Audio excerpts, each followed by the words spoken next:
Isa na naman matinding trahedya ang naganap sa ating mundo ngayon sa taong 2023. Ang matinding lindol doon sa Morocco na nagmitsa mga sangkay ng pagkawala ng libu-libong tao. Nito lamang mga sangkay, nakaraang araw lamang at hanggang ngayon, marami pa rin po ang hinahanap ng mga rescuers. Ngayon mga sangkay, ating alamin, ano na nga ba ang sitwasyon at papaano pinadapa ang bansang ito doon sa Africa.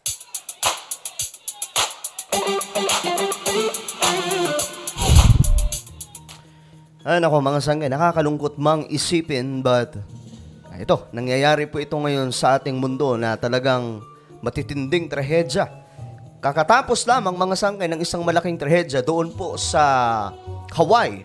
If you remember, yung malaking sunog mga sangkay na marami nga pong conspiracy theories doon, nasabi mayroong isang laser at kung ano-ano pang mga sangkay na pinapakitang video na sabi po nila parang akalain mo nuclear bomb ang tumama dahil sa sobrang bilis ng apoy na nagmitsa ng napakaraming mga buhay ng tao ang nalagas. At eto na naman, isa na namang matinding lindol ang bumagsak sa isa sa mga bansa o isa sa bansa doon po sa North Africa. I think sa North Africa po ata ito mga sangkay. Anyway, bago po tayo magpatuloy, paki-subscribe po muna yung ating channel. Makikita po yung subscribe button sa ibaba. Pindutin nyo lamang po yan, tapos i-click nyo yung bell at i-click nyo po yung all. Ulitin ko, click the subscribe down below, click the bell, and click all. At kung kayo ay nanonood sa Facebook, huwag nyong kalilimutan na i-follow ang ating Facebook page. Alright. Nakakalungkot mga sangkay. Ayan po, umabot na po sa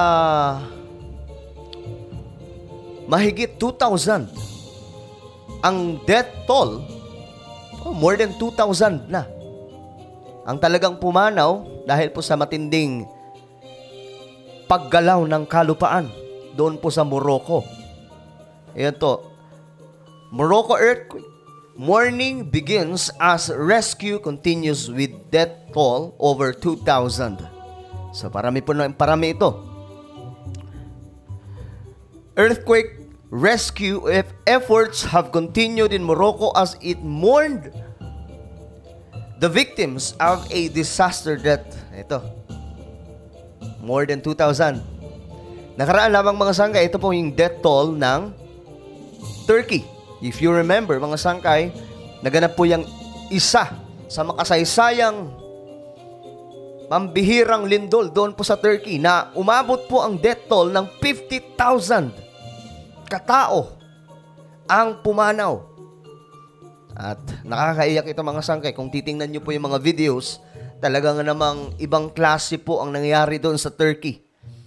Na halos wala pong natirang mga building. Lahat po nagsibagsakan. Kaya nga po dito sa Pilipinas, tayo po ay maging mapagbantay. Hanggat maaari po, ipag-pray po natin ang ating bansa na i-cover po ito ng mga anghel ng ating Panginoon. Kasi, di ba nga po, lagi pong sinasabi ng mga expert na itong ating bansa, lalong-lalo na po dito sa Metro Manila, ay may pinangangambahang the big one. Noon pa mga sangkay, I think, before 2009, pinag-uusapan na po yan. But right now, 2023, hindi po nangyayari. And we have to thank God na hindi ito nagaganap. It may be because many Filipinos ay nananalangin po talaga para sa ating bansa. Pero tandaan nyo, yung di ba? Grabe yung Syria at saka Turkey na umabot po ng 50,000. At maliban pa po dyan, marami pang mga nawawala, mga sangkay. Ay nako. So eto po, tingnan po natin.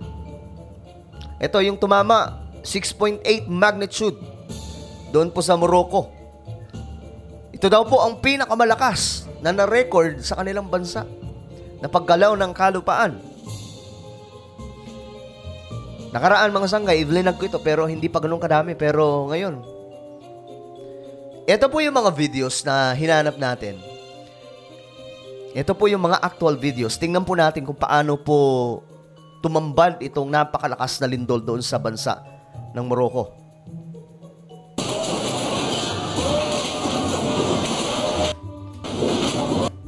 Diba? Panood nyo naman siguro mga sangkay, no?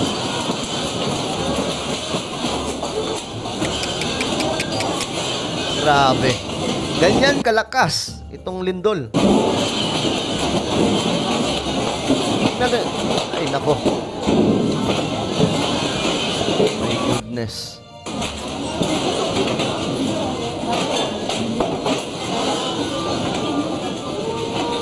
Buti nakuha pa ng video, May mga nakakuha ng video ng ganong klaseng footage.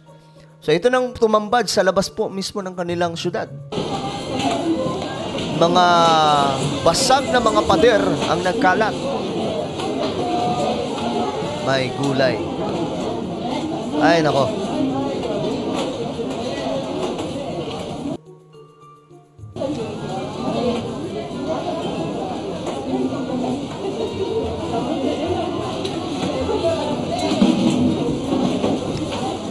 And again, mga sangkay, lahat ng ito ay naipropesiya na sa Biblia, di ba? Kung nagbabasa kayo ng Bible sa Matthew chapter 24, sinasabi doon na bago po ang sinasabing katapusan ng mundo o pagbabalik ni Jesus, magaganap po itong kagaya po ng lindol. Pero wala pa lamang po ito, sabi po ng Biblia, pasimula pa lamang daw po yun. Mas marami pang mga malalalang disaster ang paparating. That is why, mga sangkay, dapat po tayo mas manalangin ngayon sa panahon natin dahil nga po sabay-sabay po yung kalamidad, di ba?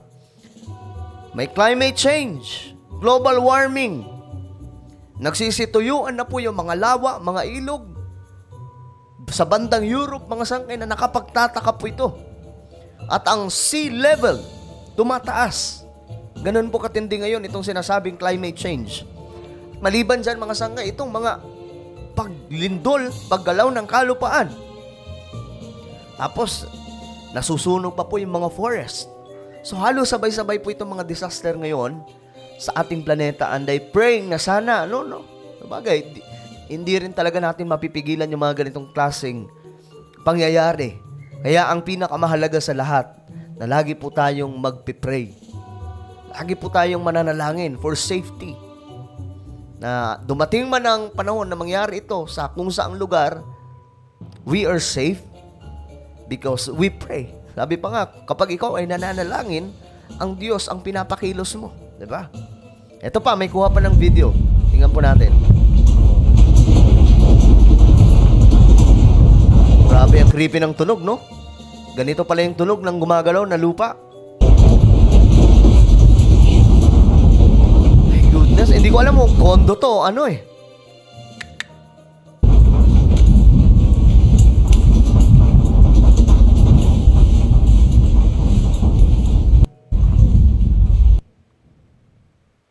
Ay, nako. Ito pa, mga sangkay. Tingnan pa po natin.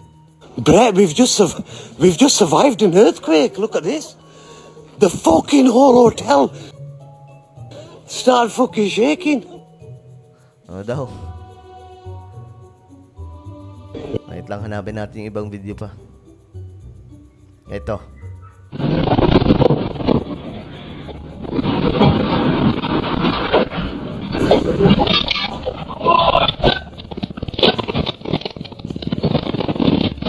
Nag-umpisa po siya sa mahina lang. Tapos palakas ng palakas.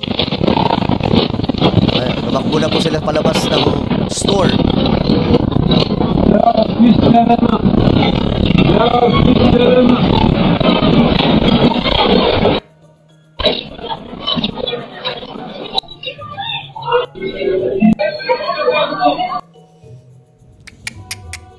Ito naman, mga sangkay, large lighting appears before mangyayari daw ang lindol. Ano ba to? Tingnan natin. Ewan ko kung totoo ito, mga sangkay. Ayan. Bago daw po mangyari itong lindol. Alam nyo kasi ngayon, sa social media, ito nakakaano lang din. Kailangan po talaga natin sinusuri kung totoo yung video. Kasi may mga gumagawa po ng video na kunwari ito ang nangyari bago mangyari ang lindol. Yung pala, sinap-chap lang ng mga video, tapos ginawa po ng editing. Nilagyan ng mga effects. Tapos in-upload, sinabi na ito yung nangyari bago ang lindol. Kagaya po nung nangyari doon sa Hawaii, di ba? Pampa-viral lang. Grabe. I don't know kung gaano ito katotoo mga sangkay. Kayo na bahala mag-research. Eto, tingnan pa po natin. Uy! My goodness. Bumagsak yung building. Parang may tao pa yun. Tingnan nyo, may tao pa oh. Agay!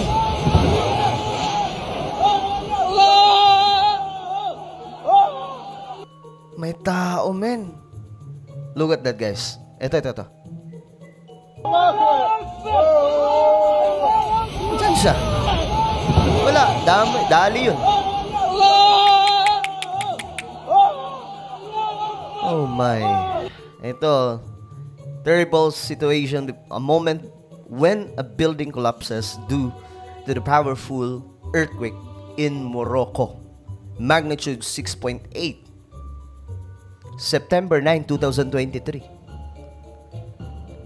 Pampihirang lindol to. Ito naman mga sangkay. My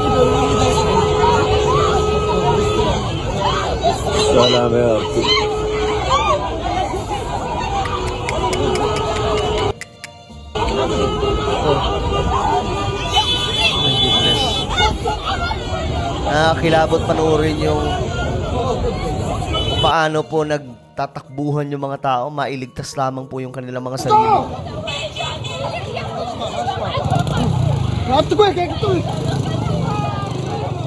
Kawawa no?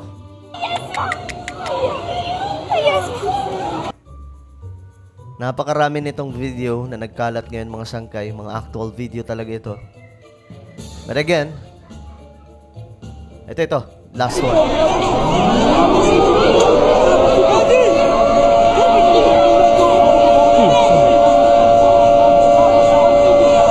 Again, let us pray, mga sangkay, na hindi po ito maganap sa ating bansa, itong ganitong klaseng lindol.